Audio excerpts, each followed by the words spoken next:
अस्सलाम वालेकुम क्लास, कैसे हैं आप सब लोग। आज हम लोग करने लगे हैं एक्सरसाइज 1.6 का क्वेश्चन नंबर 1। क्वेश्चन नंबर 1 में उसने हमें क्या कहा है, यूज़ मैट्रिसेस, मतलब ये मैट्रिसेस हमने यूज़ करने हैं। If possible to solve the following system of linear equations by, मतलब ये हमारे पास लीनियर इक्वेशंस है तो उसने हमें क्या कहा है, आपने दो चीज़ें सॉल्व करनी है, एक मैट्रिक्स इन्वर्जन आपने मेथड यूज़ करना है और एक क्रैमर रूल। ठीक हो गया। सबसे पहले हम लोग सारे क्वेश्चंस के ना मैट्रिक्स इन्वर्जन कर लेते हैं। और मैट्रिक्स इन्वर्जन होता क्या है, मैट्रिक्स इन्वर्जन का फार्मूला होता है capital X is equals to A inverse और बी। ठीक हो गया, ये हमारे पास है मैट्रिक्स इन्वर्जन का फार्मूला।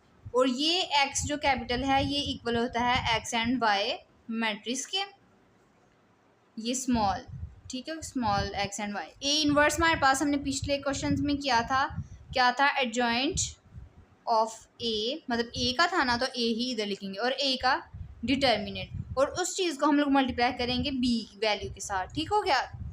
आगे हम लोग देख लेते हैं क्वेश्चन नंबर 1। क्वेश्चन नंबर 1 में उसने कहा क्या हुआ है, दो वैल्यूज दी हैं, लीनियर इक्वेशन दी हैं, 2x minus 2y is equals to 4। दूसरी इक्वेशन हमारे पास 3x plus 2y is equals to 6। ठीक हो गया। अब इन जो लीनियर इक्वेशंस है ना, इनको मैट्रिसेस में हम लोग चेंज कर देंगे। वो किस तरह, ये x वैल्यूज़ हम लोग रहने देंगे, बाकी वैल्यूज़ लिख लेंगे। मतलब 2 हमारे पास फर्स्ट रो का फर्स्ट एंटिटी, -2 हमारे पास सेकंड फर्स्ट रो का सेकंड कॉलम। ठीक हो गया, मतलब फर्स्ट रो का फर्स्ट एंटिटी, फर्स्ट रो का सेकंड एंटिटी, उसी को उस तरह लिखा, मतलब ये एक रो है और ये दूसरी रो है। अब ये दूसरी रो को उसी तरह दोबारा लिखेंगे, 2 और 3, ये हमारे पास एक मैट्रिक्स हो गया। और इस मैट्रिक्स को हम नाम क्या देंगे, ए का, क्योंकि फार्मूले में हमारे पास है X is equals to A inverse B. ये जो एक मैट्रिक्स हमने 2/2 का बनाया वो हमारे पास हमने करना है ए के इक्वल। ठीक हो गया। उसके अलावा हमारे पास क्या है, एक्स एंड वाई, बी हम लोग लिखेंगे, एक्स एंड वाई हमारे पास इक्वल आएगा कैपिटल एक्स के। वो मैंने आपको ऊपर ही बताया था कि एक्स जो कैपिटल एक्स है वो हमारे पास स्मॉल एक्स वाई के इक्वल होगा। और जो एक वैल्यू हमारे पास क्या है, जो हमारे पास बी हमने फाइंड करना है, वो बी हमारे पास इक्वल के साइड्स वाली दो वैल्यूज होंगी, क्या होंगी, 4 एंड 6। ठीक हो गया। हमारे पास फार्मूला जो हमारे पास मैट्रिक्स इन्वर्जन का फार्मूला था, X is equals to inverse A and B. A हमारे पास आ गया, ए का इन्वर्स हम फाइंड करेंगे और हमारे पास बी भी आ गया। ठीक हो गया। अब यहाँ पे हम लोग, यहाँ पे बेशक एक्स लिख लो या ये स्मॉल कैपिटल एक्स लिख लें या फिर स्मॉल एक्स वाई लिख लें। हमारे पास बेहतर है कि हम लोग कैपिटल एक्स लिख लेते हैं। ठीक हो गया। आगे हमारे पास आ गया ए का इन्वर्स। ए का इन्वर्स हमने फाइंड करना है। यहाँ पे पहले हम लोग फुल फार्मूला लिख लेंगे कि हम लोग फाइंड आउट क्या करने वाले हैं। ठीक हो गया। अब ए इन्वर्स है तो ए इन्वर्स का मतलब क्या था, एडजॉइंट ऑफ ए और ए का डिटर्मिनेंट। एडजॉइंट ऑफ ए हमारे पास किस तरह फाइंड आउट होगा, ये जो डायगोनल्स हैं ये वाले, इनकी हम लोग जगह चेंज कर देंगे। जगह चेंज क्या करनी है, वो है ही सेम है, मतलब 2 2 है।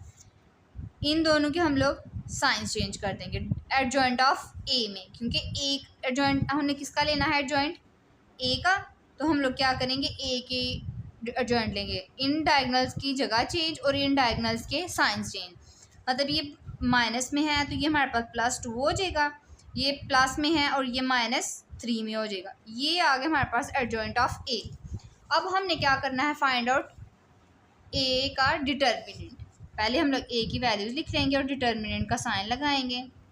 वैल्यूज़ हमारे पास ए की ये हैं, इसलिए हम लोग ये वाली वैल्यूज़ इधर लिख लेंगे, 2 3 -2 एंड 2।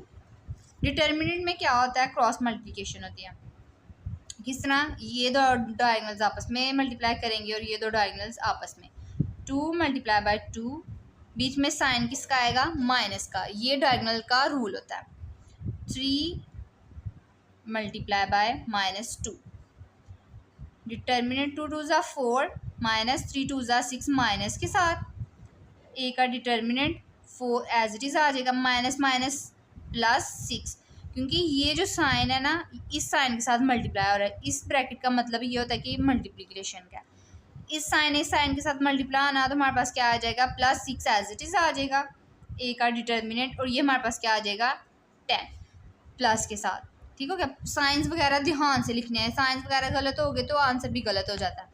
यहाँ पे हमारे पास आ गया प्लस 10, मतलब हमारे पास ए डिटर्मिनेंट का भी आंसर आ गया। यहाँ पे हमारे पास ए इनवर्स क्या हो गया, एडजॉइंट ऑफ ए की वैल्यू लिखनी है। एडजॉइंट ऑफ ए ऊपर लिखा जाएगा, इसकी हमारे पास क्या वैल्यू थी 2 2 3, ओ सॉरी यहाँ पे भी 2 आएगा, -3। ठीक हो गया। और डिटर्मिनेंट में हमारे पास क्या आएगा 10, क्योंकि ये जो वैल्यू थी एडजॉइंट ऑफ ए की, ये value C as it is ऊपर लिखी, और 10 हमारे पास प्लस में आया था, उसको हमने एज इट इज़ नीचे लिख लिया। अब ए इनवर्स इनको मल्टीप्लाई कर डिवाइड हो रहा है ना, उसको ऊपर जाके डिवाइड कर देंगे, मतलब इसको इस तरह लिख लेंगे 10/2 2/10 -3/10 2/10। ठीक हो गया। ए इनवर्स का आंसर हमारे पास आ गया 5 5, 3 के टेबल में 10 आता है नहीं, ये भी 5, मतलब 1/5 -3/10 1/5, ये भी 1/5, क्योंकि 2 के टेबल में 10 आता था 5 और 3 के टेबल में नहीं था, इसलिए हम लोगों ने उसको एज इट इज़ लिख दिया। अब हमारे पास फॉर्मूले था एक्स तो है, ये एक्स वाई है ना हमारे पास, इसको हमने फाइंड आउट करना है। इसको फाइंड आउट करने के लिए हमारे पास ए इनवर्स चाहिए था और बी चाहिए था। बी हमारे पास ये था, ए इनवर्स हमने फाइंड किया, उसका हमारे पास आंसर ये आ गया। अब एक्स इज इक्वल्स टू, यहाँ पे पहले फार्मूला लिख लेंगे, -1 मल्टीप्लाई बाय बी, मतलब बीच में कुछ ना हो, डैट मीन्स कि वो क्या हो रहे हैं आपस में मल्टीप्लाई। यहाँ पे अब हम लोग लिख लेंगे इन्वर्स की वैल्यूज़ पहले, क्योंकि वहाँ पे इन्वर्स पहले लिखा गया 1/5 1/5। आगे मल्टीप्लाई हमने किसके साथ करना है 4/6 के साथ, 4 and 6। फिर हमारे पास x की वैल्यूज़ आ जाएंगी, x इज इक्वल्स टू 1/5 ने 4 के साथ मल्टीप्लाई पहले होना है, प्लस 1/5 ने 6 के साथ मल्टीप्लाई होना है, 1/5 मल्टीप्लाई बाय 6। ये मैंने आपको पिछले क्वेश्चंस में भी समझाया था, पिछले एक्सरसाइजेज में मल्टीप्लिकेशन का rule, first row first column, second row first column. अब यहाँ पे हमारे पास कॉलम एक ही है, हम लोग सेकंड पे जाएंगे ही नहीं, फर्स्ट एंटिटी को फर्स्ट के साथ, सेकंड एंटिटी को सेकंड के साथ, लेकिन याद रखना है पहले कॉलम को रो के साथ करना, रो को कॉलम के साथ कर लें या कॉलम को रो के साथ कर लें, उसका इतना इशू नहीं होता। ये अगर हम लोग रो ले रहे हैं तो उसको रो में लिखना है, अगर हम लोग दूसरी रो को लिखना है फिर दूसरे रो में लिखना है, लेकिन उसको कॉलम्स पे ध्यान रखना है। ठीक हो गया। देखिए फर्स्ट कॉलम था तो उसको फर्स्ट कॉलम में लिखना है, first row first column, first row first column, first row first column, second row first column, second row first column. ठीक हो गया। अब यहाँ पे 3/10 है, माइनस के साथ मल्टीप्लाई होगा पहले 4 के साथ, प्लस 1/5 मल्टीप्लाई होगा 6 के साथ, डेट्स इट। क्योंकि यहाँ पे हमारे पास सेकंड कॉलम नहीं है, सेकंड कॉलम होता तो फिर हम लोग ने फर्दर कर लेना था। 5 यहाँ पे 4/5 आ गया, प्लस 6/5, 4 2 2 ज़ा 4 2 5 ज़ा 10, मतलब 3 2 ज़ा 6, 5 नीचे एज इट इज़ आ गया माइनस के साथ, प्लस 6/5। अब यहाँ पे हमारे पास आ गया 5, एलसीएम ले लेंगे, 5 4 + 6 5 -6 + 6। ठीक हो गया। अब यहाँ पे ही हम लोग इसको फर्दर सॉल्व कर लेंगे, 4 2 x इज इक्वल्स टू 6 में 4 ऐड किया 10/5 आ गया हमारे पास ऊपर वाले में, प्लस माइनस ये दोनों आपस में ख़त्म हो गए, डैट मीन्स के 0/5 आ गया हमारे पास। x इज इक्वल्स टू ऊपर हमारे पास आ गया 5 2 ज़ा 10, ऊपर आ गया हमारे पास 2, नीचे कॉल 1 हो तो लिखे ना लिखे अपनी मर्जी होती है, लेकिन ऊपर 1 हो तो वो मस्ट होता है। ठीक हो गया। ये हम लोग मल्टीप्लाई करेंगे तो ये हमारे पास 0 आंसर हो जाएगा। अब x हमारे पास किसके इक्वल था, x एंड y के, ये हमारे पास इक्वल है 2 and 0 के, डैट मीन्स के x हमारे पास किसके इक्वल है 2 के और y किसके इक्वल है हमारे पास 0 के। इसके आप बेशक आंसर जो है वो पीछे लिखे हुए हैं वो भी देख सकते हैं। अब हम लोग मैट्रिक्स इनवर्जन का ही क्वेश्चन नंबर 2 देख लेते हैं। पहले हम लोग मैट्रिक्स इनवर्जन सबके सॉल्व करेंगे, फिर हम लोग ग्रामर रूल्स पे आएंगे। ठीक हो गया। अब क्वेश्चन नंबर 2 में हम लोग ने क्या करना है, क्वेश्चन पहले लिख लेते हैं 2x plus Y is equals to 3, 6x plus 5y is equals to 1। ये हम लोग अभी कर रहे हैं मैट्रिक्स इन्वर्जन, ठीक हो गया, क्योंकि क्रैमर्स रूल्स जो हैं वो सेपरेटली हम लोग करेंगे। लेकिन अगर पेपर में आ जाता है कि आपने क्रैमर रूल और मैट्रिक्स इन्वर्जन करना है, तो जैसे कि हमने पिछला क्वेश्चन सॉल्व किया है ना, तो यहाँ पे हम लोगों ने मैट्रिक्स इन्वर्जन लिख दिया। इसी तरह आपने मैट्रिक्स इन्वर्जन लिख के नीचे क्वेश्चन सॉल्व करना है। फिर दूसरे मतलब यहाँ पे तो हमारा पेज फिनिश हो गया था और मैंने यहाँ पे एक्स्ट्रा काम किया था। आपने नेक्स्ट पेज पे करके उसको सॉल्व करना है।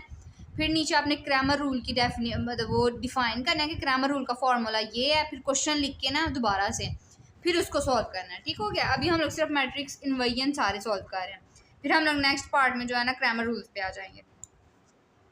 क्वेश्चन नंबर 2 फर्स्ट वाला हमारे पास सॉल्व हो गया था। अब क्वेश्चन नंबर 2 है। क्वेश्चन नंबर 2 में भी उसी तरह होगा कि हम लोग पहले क्वेश्चन मतलब कि फॉर्मूला क्या था हमारे पास, x is equals to -1 inverse b, ये था मैट्रिक्स इन्वर्जन, ठीक हो गया।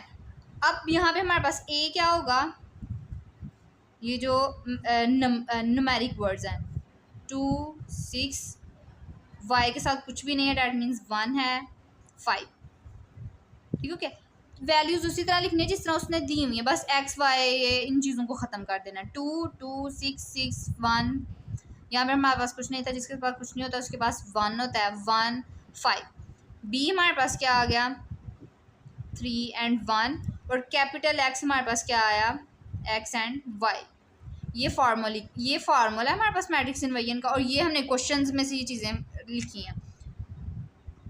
ये फर्स्ट पे था इसलिए फर्स्ट पे लिखा, ये सेकंड पे था इसको सेकंड पे लिखा, क्योंकि ये x की वैल्यूज़ को फर्स्ट कॉलम में लिखा, y की वैल्यूज़ को हमने सेकंड कॉलम में लिखा, ठीक हो गया। अब हम लोग कर लेते हैं, हमने फाइंड क्या करना था, इन्वर्स a इन्वर्स हमारे पास किसके इक्वल है, एडजॉइंट ऑफ a के और a के डिटर्मिनेंट के। एडजॉइंट ऑफ a हमारे पास क्या होगा, adjoint of a in diagonals की जगह चेंज कर देंगे, मतलब 5 ऊपर चला जाएगा, 2 नीचे आ जाएगा, और इन डायगनल्स के साइन चेंज कर देंगे हम लोग। सॉरी, ये भी माइनस, मतलब इसके साथ प्लस था माइनस हो गया, इसके साथ प्लस था तो ये माइनस हो गया, ठीक हो गया। आगे ये एडजॉइंट ऑफ ए का आंसर आ गया। अब हमने क्या करना है, फाइंड ए का डिटर्मिनेंट। ए का डिटर्मिनेंट का साइन ये होता है, तो उसको मस्ट लिखना होता है दोनों साइड्स पे। 2, 6, 1, 5, इसका मतलब होता है कि इसका हम लोग डिटर्मिनेंट लेने लगे हैं। ए डिटर्मिनेंट 2 ने 5 के साथ मल्टीप्लाई ना, 2 multiply by 5 minus 6 multiply by 1, मतलब कि इन दोनों ने आपस में मल्टीप्लाई आना है और इन दोनों ने आपस में मल्टीप्लाई आना है। ये मैट्रिक्स का रूल होता है, ओ डिटर्मिनेंट का, सॉरी। 5 2 ज़ा 10 माइनस 6 1 ज़ा 6। ए का डिटर्मिनेंट 10 में से 6 निकाले 4, साइन किसका आएगा, बड़ी वैल्यू का, डैट मीन्स हमारे पास क्या आएगा प्लस। ए का डिटर्मिनेंट भी आ गया। अब हमने हमारे पास क्या था, ए इनवर्स एडजॉइंट ऑफ ए का डिटर्मिनेंट। ऊपर हम लोग एडजॉइंट ऑफ ए की वैल्यूज़ लिखेंगे और नीचे हम लोग डिटर्मिनेंट ऑफ ए की वैल्यू लिखेंगे। अब हमारे पास यहाँ पे एडजॉइंट ऑफ ए है, पहले हम लोग एडजॉइंट ऑफ ए की वैल्यूज़ लिख लेंगे। वो हमारे पास क्या है, 5 -1 -6 2, ठीक हो गया। और नीचे हमारे पास डिटर्मिनेंट ए है, तो उसका हमारे पास क्या आंसर आया था 4। अब हम लोग इनको करेंगे डिवाइड, तो हमारे पास क्या आंसर आ जाएगा, 5/4 -1/4 2/4 -6/4, ठीक हो गया। अब हम लोग इसको करेंगे तो हमारे पास क्या आ जाएगा, मतलब कि जो कटिंग वगैरह होती है, नहीं इसकी नहीं होती, इसकी तो वैसे ही नहीं होती। 2 के टेबल में 3 ज़ा 6 आएगा, 2 2 ज़ा 4 आएगा, 2 1 ज़ा 2 2 2 ज़ा 4, ठीक हो गया। मतलब 3/2 माइनस के साथ, 1/2 प्लस के साथ।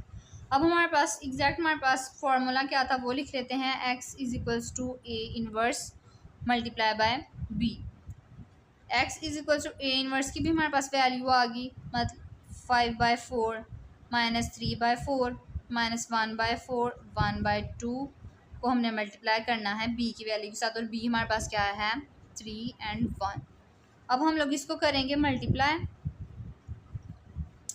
5/4 multiply by 3 plus 1/4 multiply by 1 minus के साथ -3/4 मल्टीप्लाई करेगा 3 के साथ और ये 1/2 मल्टीप्लाई करेगा 1 के साथ। इसको हम लोग ब्रैकेट्स में लिख लेते हैं ताकि इजी रहे हमारे लिए। यहाँ पे हमारे पास आ जाएगा, यहाँ पे ये हमारे पास 2 है, 4 नहीं है। 3/2 3/2 3/2 ठीक हो गया, बाकी भी हमारे पास वैल्यूज ठीक है। 3 5 हमारे पास आ जाएगा 15/4 प्लस 1/4, लेकिन ये माइनस है, माइनस माइनस प्लस माइनस हो जाएगा। 3 3 9/2 माइनस के साथ प्लस 1/2। यहाँ पे हम लोग ले लेंगे ऊपर वाली वैल्यू का एलसीएम -1, नीचे वाली वैल्यू का भी एलसीएम लिया +1।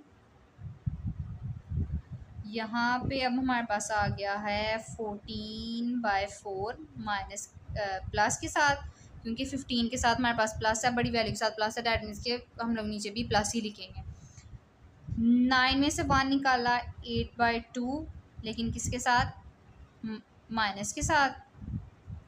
भी 8/8 के टेबल 2 के टेबल में 8 आता है तो हम लोग इसको कट कर लेंगे, मतलब -4।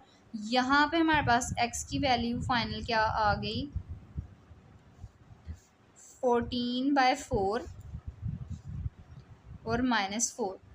और x हमारे पास किसके इक्वल होता है, क्या, स्मॉल x और y के।